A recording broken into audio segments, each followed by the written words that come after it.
In this video, I will show you how to open and disable private browsing in Safari on your iPhone step by step.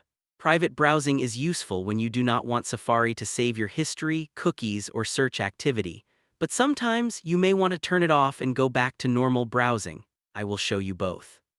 Let's start with how to open private browsing.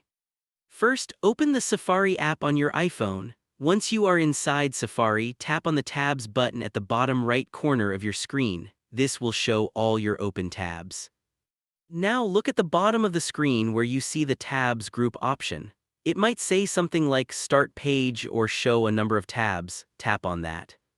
A menu will appear with different tab groups. Here you will see an option called Private. Tap on Private.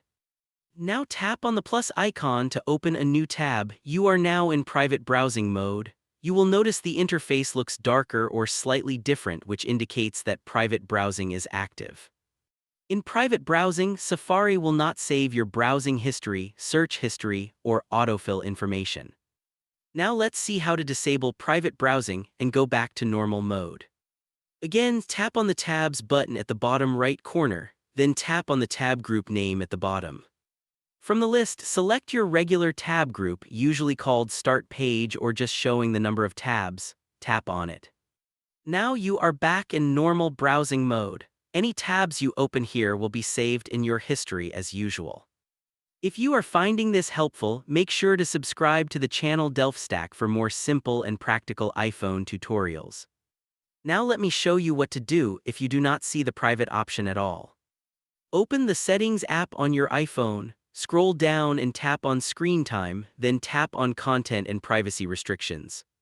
If this is turned on, tap on Allowed Apps or Content Restrictions and make sure that Safari and private browsing are not restricted. In some cases, disabling content and privacy restrictions completely will bring back the private browsing option.